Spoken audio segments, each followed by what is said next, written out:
Hey everybody, this is Brant from Wolf on Wall Street Trade. Check out the details about the current website and the new website in the video description. But for right now, let's pick up where we left off last week. For a while, I've been expecting the S&P 500 to close above 4,200. Not just trade above it, but close above it.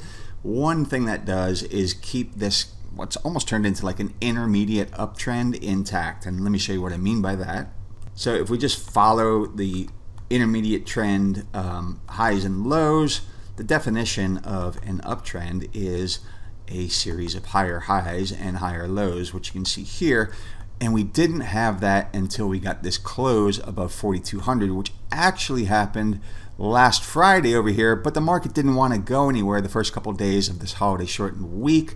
Why? Because of the risk of the debt ceiling overhanging the market. And we'll get into all that a little bit more, but first I want to just touch on my 3 phases of what I expect in the market. If you're a subscriber, you probably know what they are. If you watch a lot of my videos, you probably know what they are. If you're a recent subscriber, don't watch that many videos, you probably don't know what they are. Phase 1 is basically what we've seen here, this rally from October that is going on its 8th month now. I talk a lot about not just knowing that we're going to have a big change from a primary downtrend or bear market into this, which I expected to be kind of a lateral intermediate trend along this length in time, but we've actually gotten some stronger performance. But first, it was led by the Dow. So we can see the Dow Jones Industrial Average right here. And you can see this huge move up. That's a little double base, right? And that was about 20% gain right there. Right? Dow did nothing from there. Our next call coming into January was that NASDAQ and the mega caps would lead this. So let's take a look at the NASDAQ. So from January, right, we look at the NASDAQ and boom, up almost 34%. Holy heck. Now, part of my phase 1 rally, which I think we are at the end of, and it's all predicated on front-running the Fed, basically front-running peak inflation and peak Fed hawkishness, which we've already seen. They've stepped down, and I really doubt that they are going to hike at all in June. If they don't hike in June, that is kind of the sell the news event. So this rally has been front-running the Fed in anticipation of that. And once that comes out, it's kind of a sell the news event. So my expectation is like towards the end of the second quarter, which is the end of this month of June, that we should be moving into phase 2.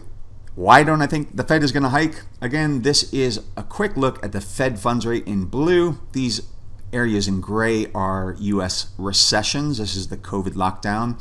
And then the little line in red is the 2-year yield. So almost every time the 2-year yield crosses below the Fed funds rate, which it did right here, before the great financial crisis, the Fed stops their rate hike cycle. See, it paused over here and then eventually they cut.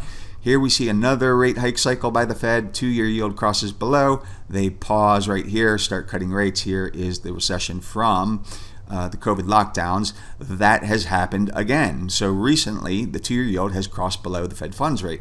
Bond market is pretty smart. And this is not just 3 examples. You can go way back and you can see it almost on every Fed rate hike cycle.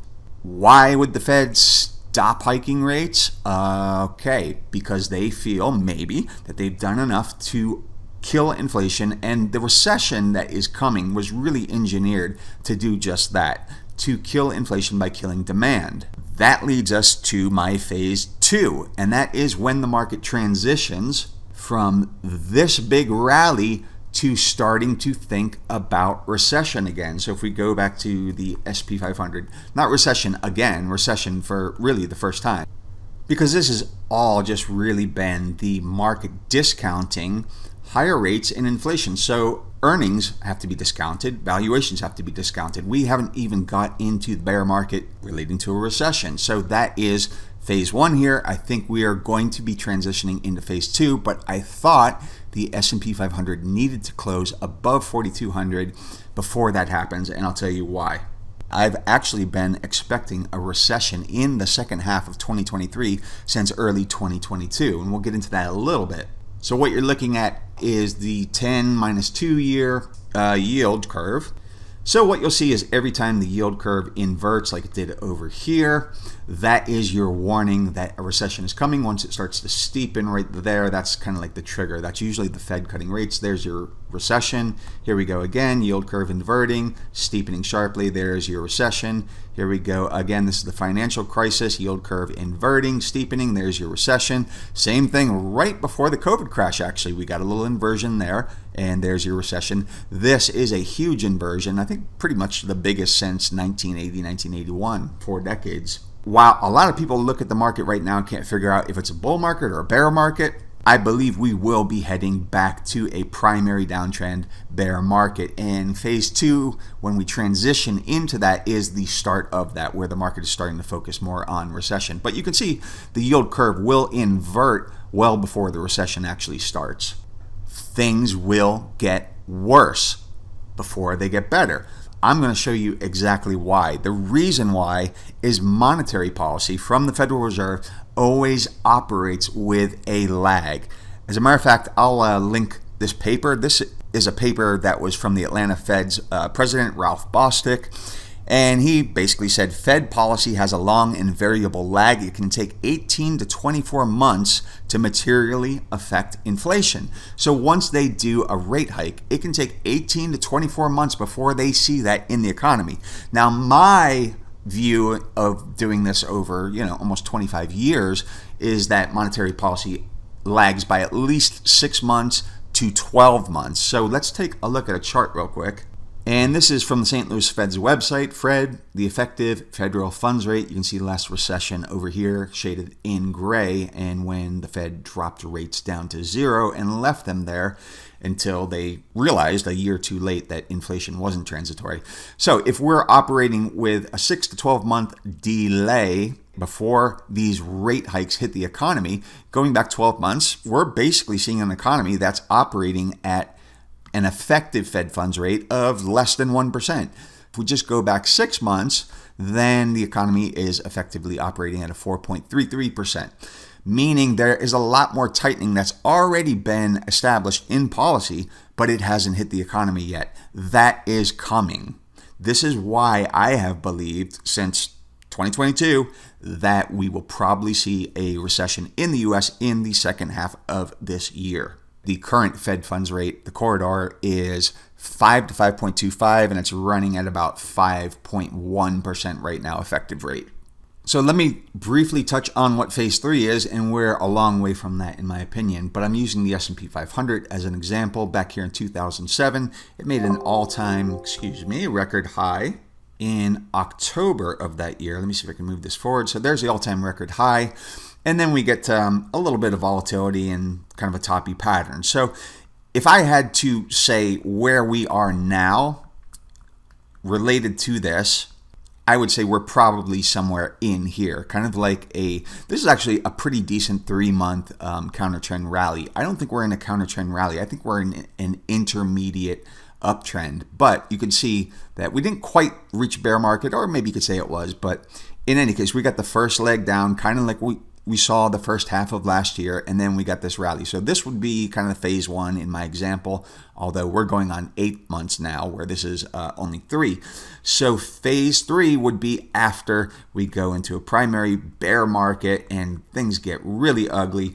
Now, a bear market is not the same thing as a crash. It is a sustained trend of lower highs, lower lows, but often you do have crashes in them, like we saw over here with Lehman. Because the Fed hikes too much, Fed always just gets it wrong. They always break something. Here, they broke something, and then we had a crash. But that's part of the bear market. A bear market and a crash are not the same thing. So for me, phase 3 is when nobody wants to own stocks after going through this. They just hate stocks. They don't want to own them. They don't want to hear it. I think the stock market will bottom before the economy does, and this may be the best opportunity that you have in your lifetime to get long stocks for like a long period of time, a retirement account. Maybe you get 1 or 2 opportunities like this in a life. From there, you get this whole new bull market that starts, and it just goes on and on and on and on and on. We do have a few little bear markets in between, but this is the point I'm making. You can really, really make a lot of money by getting in at very low prices when nobody else wants to. That's phase 3. We're a long way away from that. So here we are back at the S&P today. You can see the bear market over here started, and then we got this transition. The first hint of it we got was in August. Looked for bases in October. We saw the bases, and this is kind of what I was expecting, a large intermediate lateral trend. But in some places like NASDAQ, it's looking more like a almost like a bull market, you know, making a higher high over here. What I've been expecting recently has been the S&P 500 to trade above 4,200. That is part of the transition, in my opinion, from the phase one rally to phase two, getting worried about recession and markets coming down again. So here's an hourly chart of the S&P 500. We had this basically 7-week lateral range, horrible. Started with earnings, but my view was that the S&P will have to trade above 4,200 for a couple of reasons. It finally did. It traded above 4,200, but we needed to close above 4,200, which happened right here. We didn't get what I was expecting right away because of the debt ceiling concerns. And let me show you real quick what those concerns, how ramped up they got. This is the CBOE skew index, okay?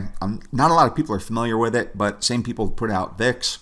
And basically, it trends normally between, 120, 125, everything's fine. But when you start seeing these really high elevated levels like 156, 146, that is a sign that smart money, basically, because they're one of the few people that use this strategy of hedging their long positions by buying deep out of the money puts, this is what that's showing. Smart money is really hedging black swan risk or unknown risk. So this last time at 156, that was December of 2021. That was the actual S&P bull market all-time high. And then as we came into January, the bear market started. Over here in April, we had a print at 146. We saw the S&P lose another 20% into the October lows from there. We have been seeing this rise, and then this week up to 158. Those are red alert levels. But I do believe that this is all about the debt ceiling. As soon as the debt ceiling passed the House and passed the Senate, you can see the skew index starting to come down. We will want to be watching this, make sure it keeps on coming down, and that was the actual reason. If not, it wouldn't be far out with my whole theory of the transition into phase two at the end of Q2. Coming back to our S&P chart, and let me just zoom in a little bit closer. As soon as we already had the close above 4,200. That's what's important. As soon as we got the first passage in the House, you can see a risk on rally starting. Then in the Senate overnight over here, and a big risk on rally. That makes the higher high that keeps this uptrend from October intact. Now, the reason I thought this would have to happen is because you have a lot of people that missed this rally off of October lows, including hedge funds. So now they're chasing performance. You get above 4,200, you see these strong candles. People are starting to go, is this a new bull market? Wow. They're chasing performance. And what I expected to see was some short squeeze activity, drive the market higher, FOMO, fear of missing out, people chasing prices higher. And did we see short squeeze activity? Yes, we did. So that's just a 1-minute chart of the S&P 500, and you can see my most shorted index over here not doing much, and then all of a sudden, look at this squeeze, especially into Friday. This is the kind of stuff that I was expecting to happen once the S&P closed above 4,200, and I think we're going to see more of it. But this gives smart money the opportunity to sell all these positions they've been holding since October into price strength and demand. That is distribution. You won't see it at the index level, but my 3C indicator, it's a money flow indicator, catches these things. We did have one more really interesting thing happen this week. It was a holiday shortened week, so the first day we got back was Tuesday, and that was the start of June. Friday was the last trading day of May.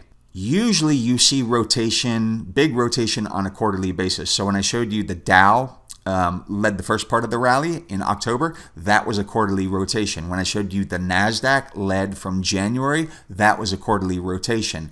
What I think we're seeing is a small rotation on a monthly basis. So it does happen monthly too, but quarterly is really the big one. I think we're seeing a monthly rotation this week, and I'll show you where. But first, I want to show you a couple things, and you might guess where it is after that. Okay, so if you're a hedge fund or you're a retail trader or whatever, and you've missed this rally, let's take a look at the NASDAQ 100 and just see what it did year to date. So I'm going to go year to date, NASDAQ 100, and that is a 33% gain in the NASDAQ 100 year to date just since January. Now, let's take a look at the Dow. Year to date, the Dow, and I'm going to take this right till Friday. Move this back so we get year to date. With the gains on Thursday and Friday, 1.86% year to date. But as we came into this week, it was down almost 1%. So the Dow's done nothing year to date. And let's look at small caps year to date. 4.4% year to date, including Thursday and Friday. But as we were coming into the month of June, down year to date. So Dow and small caps have done nothing year to date while the NASDAQ has soared. So if you feel like, well, I missed this rally, I want to get in, I want to be involved, I can't stand it anymore, are you going to buy the stuff that's already up 30+% year to date? Or are you going to do some bargain hunting? And I think that is what we are starting to see this week, the first trading week of June. Let me give you like one additional perspective. Okay, so what you're looking at here is just a ratio of the price of the NASDAQ versus small caps. And in the last couple of years, it's kind of bounced around in this oscillator. So up here at the top, this means small caps are outperforming the NASDAQ. Down here at the bottom, this means NASDAQ is outperforming small caps. You can see where that happened, 2023, right? But this actually is an incredibly low level. It hasn't been seen since the dot-com bubble. So jumping back to the price charts, this is IWM, small caps. Had a bull flag over here. Why did that bull flag fail? Because regional banks failed. Remember SVB. This is what that's all about. And if you look at what they've done since then, it's been nothing. They've had this line of resistance in this kind of like 179, 180 area. So what I'm going to do is just walk forward a little bit. But what we have been seeing is some recent improvement in price tone. So here was an area of resistance. The price couldn't get above it. Then price broke out above it over here. And now that's become an area of support. I'm going to get rid of these and roll this chart forward. What do you see this week? Specifically Thursday and Friday, because this is a 2-hour chart, a breakout above this trend line that it has not been able to get above since mid-March. Now, we've talked about this at my website for the subscribers, like, hey, there's something going on here. We saw some of that last week, prior to this week, prior to the first month of June, and we saw more of it this week. It looks to me like we're actually seeing some rotation here. And I kept on telling my subscribers, look, small caps are not going anywhere without the regional banks. So let's take a look at those. Here's regional banks, and we had the same problem with regional banks. We had this trend line of resistance, got above it briefly, resistance. What happened this week? A breakout above. If we take a little closer look at a 60-minute chart, price tone actually did start to improve a little bit, just like IWM broke above this kind of line of resistance, a little bit longer in IWM. I guess we could make it longer here too, right? So we did see some improvement. We saw a failure to break out above that. But as we come into the new month of June with the S&P above 4,200, there it is, breakout. And it is a breakout above this level where price was rejected. So this is constructive price action in the regional banks, and small caps need them. Another place we saw some action is not that small caps need these as much, but the retail sector had been acting horribly. So here's the retail sector. It had a big level of support over here that had gone back to, I think, mid-March. And then you can see these bear flags. It breaks down. If I zoom in a little bit closer, you can see a change in trend and price action to a bearish flag. Well, it's still above support, but this is saying there's trouble here, right?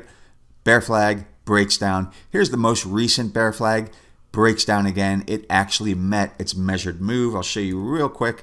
It comes about from here, and this is how we get our measured move for a bear flag. There it is. Hit its measured move, rallied right into the start of the new month, acting a lot better. Now, the NASDAQ 100 that has been leading this rally all of 2023 so far is only about 1.5% away from its measured move. Coming into January, a whole bunch of tax loss selling in December, really ugly. And this was kind of similar to what small caps are now. These were the worst performing stocks of 2022. They were really ugly at the end of the year, but they probably looked like a bargain. As soon as we move into January, look at this, really bullish action, bull flag. We get our major measured move from this bull flag, okay? And here it is, it's already drawn in. We are about 1.5% to 2% from meeting that full measured move, but over the course of, a move that's pretty much almost 20%, 1.5%, that's almost nothing. We can almost say we've already hit it. But we still do have some bullish price action here. But this also plays into my theory that we will see this transition to phase 2 starting in June. We'll start to see institutional money selling into price strength as you see hedge funds trying to catch up on performance. You see FOMO, fear of missing out, people chasing prices higher. This is all of the reason I was looking for S&P 500 to close above 4,200. Let me give you one more look at what we're seeing this past week because it plays into what is probably going to perform better in June, maybe even beyond June, but my call right now is the end of June, and we just have to watch for the evidence of that throughout the month. But let me show you something else real quick. This is the S&P 500, and over here is my equal weight index. This is my own of mega cap stocks, and you can see as we come into the new year right over here, this equal weight index of mega cap stocks is basically leading the S&P 500. It's outperforming over here, it's outperforming over here, it's definitely outperforming over here. So this is where all of our leadership has been in 2023. Now conversely, let's look at basically, I lump sectors into 3 basic groups. One is like the secular growth mega caps. Second would be the pro-cyclical sectors that do better at the start of a new economic cycle. And 3, the defensive sectors, are bond proxies. Okay, this is the same thing, S&P 500, but I have changed it to my equal weighted index of defensive sectors. So here is the start of our rally in October. You can see the defensive sectors, usually they do lead early on because people are still nervous about the rally. They led early on in the rally with the Dow, right? We come over here, not getting quite as good of relative performance because the S&P is making a new high over here, but these defensive sectors combined into an equal weight index are not, right? But still not a huge problem until we come into May over here. All of a sudden, we see market breadth really starting to fall apart. The mega caps are supporting the market, but market breadth is falling apart. You can see these defensive sectors not acting well recently. And now we have the S&P 500 and an equal weighted index of cyclical sectors in white. You can see the start of the rally over here in October, they actually led it. Okay, they made a higher low, they actually led it. You can see them leading here. You can see them leading over here. But as we come into that whole SVB and regional banking crisis, they start acting weaker. And they have not really caught back up since.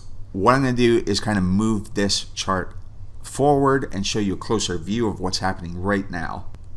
Here we see recent action selling these because they have not been performing well into the end of May, and that may be window dressing. But as soon as we enter June, all of a sudden they start acting a lot better. Small cap, IWM starts acting a lot better. Regional banks start acting a lot better. The retail sector starts acting a lot better. So I think what we are seeing right here, this holiday shortened week, which was only Tuesday, Wednesday, Thursday, and Friday, is the start of some rotation into the cyclicals, into small caps, probably the Dow as well. I don't know that it's a whole leadership thing. I kind of feel like it's maybe more performance chasing and bargain hunting. But again, that's a theory. We have to see what the data shows us as the month moves on. What I do expect, I don't expect NASDAQ to completely fall apart or anything like that, but I expect relative performance to be better based on what we're seeing here this past week in small caps, IWM, the Dow, cyclical sectors, materials, energy, financials, industrials. What is really important to me to watch for this month is distribution. Now, distribution is selling into price strength. This is what smart money does. They have huge positions, and if they've had built up a position since October, we're going on our 8th month of the rally. Tops or reversals are usually a process, not an event, unless you get like some kind of extraneous event like COVID lockdowns and you get a market crash. But they're a process because of distribution. These big funds have big positions. They want to sell in the price strength. Usually the price strength this late in the rally is coming from mom and pop investors, so they'll be left holding the bag. Since NASDAQ has been leading all year, I expected maybe we'll see something in NASDAQ, and I've been watching NASDAQ's 3C chart. So Tuesday, NASDAQ gapped up. Tuesday was the first trading day of the week. It gapped up, I think it was like 1.5% in the morning, and guess what? We saw some distribution into that price strength. So if we look at the NASDAQ, coming into the end of the May, we get this dip right here, right? Positive divergence. 3C is acting well. We get this run up. Here is Tuesday's open. What do we see into that? Distribution, selling into price strength. Get a little bit of accumulation here, just enough to bounce us back up. Didn't get real heavy distribution on Friday, but I suspect the more price moves up, the more opportunity smart money has to sell into that price strength. That's what I'm watching for in the month of June. Here's the Dow, or the ETF for it, the diamonds, the DIA. Remember I said Dow's done nothing year to date? So you can see 3C is actually leading price lower over here. And then we get the first little sign of something like a relative positive divergence towards the end of May. Not anything that would really jump out on the chart to me. But over here, when we see these dips, like the last day of May, the last trading day of May, we're seeing a stronger positive divergence right into this one. And now we're seeing Dow, seeing basically 3C confirmation. So this is a decent looking chart. It's not like screaming accumulation, but it is constructive. Just so you have something to compare to, I'm going to pull up the SPY. And what you basically have in SPY is a pretty good example of 3C confirming price. So it's moving along with price. A little positive divergence here on this pullback to 24th, which was actually a really crucial level for the S&P to hold. And then you see 3C kind of tracking up with price. Got a little bit of weakness over here. This is price some selling into the weekend, the long weekend, traders taking some profits. Just keep an eye on this chart, what it looks like. And now I am going to show you IWM small caps. This is where it gets really interesting. This is that little breakout IWM tried to do over that trend line that I showed earlier. Look what 3C is doing, showing selling into that breakout. So failed breakout, price comes back down. We're coming into the last week of May. What is changing here? Positive divergence. Well, we saw that everywhere on the 24th on that pullback that the S&P had to hold, but this has been a lot stronger ever since. Another positive divergence here. So it does look like the Dow and IWM are rotating into at least some buying, some real buying, and they'll probably see better relative performance as we move through June compared to, say, the NASDAQ.